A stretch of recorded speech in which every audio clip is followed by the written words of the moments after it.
Hi friends, welcome to Jaya's Garden. மழை பெஞ்ச உடனே ஒரு 2 days மழை பெஞ்சிருக்குங்க. அப்படியே ஒவ்வொரு ஜான் ஒவ்வொரு செடியும் வளர்ந்துருக்குங்க.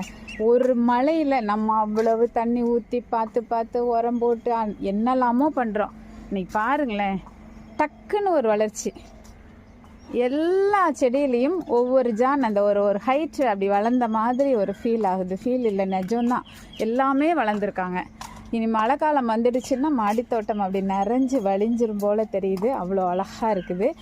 அப்போ தான் பார்க்குறேன், இங்கே பாருங்கள், இவ்வளோ நெத்து தான். அதுக்கப்புறம் இங்கே பாருங்கள், மஞ்சள் ஆயிட்டாங்க. சரி, விதைக்கி விட்டுற வேண்டியதான், வேறு வழி இல்லை. நல்லா பெருசாகிட்டாங்க. இங்கே ஒன்று, இங்கே பாருங்கள் எவ்வளோ பெருசுங்க. அங்கங்கே பெரிய பெரிய கத்திரிக்காய்கள் இருக்குது. இது ஒரு வெண்டை, சிவப்பு வெண்டை இருக்குது, அதையும் நம்ம பறிச்சிடலாம்.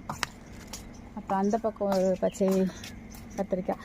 இப்போ பச்சை வரி கத்திரியும் ஒரு வெள்ளை கத்திரியும் நல்ல பெருசாகி பழுத்ததுனால அவங்கள விதைக்கி விட்டுட்டேன். சரி, நம்ம விதை எடுத்துக்கிட்டோம்னா அடுத்த வருஷத்துக்கு பயன்படுத்திக்கலாம்ல அப்படின்ட்டு.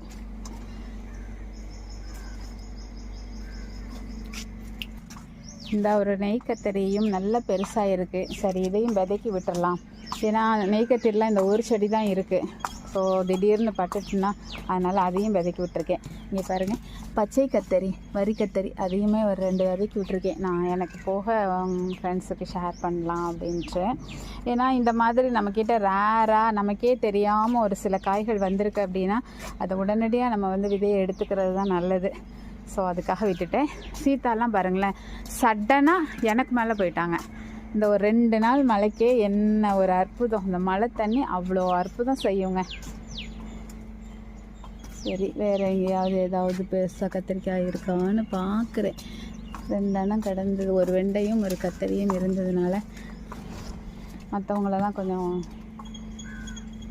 அப்படியே பச்சை பச்சேன்னு தள்ளுற மாதிரி இருக்குது. ஓகே, அடுத்து தொடர்ந்து ஒரு வீடியோ வருது. அதில் நம்ம வீட்டில் என்னென்ன பூக்கள் இன்றைக்கி பூத்திருக்குங்கிறதையும் நான் காமிக்கிறேன்.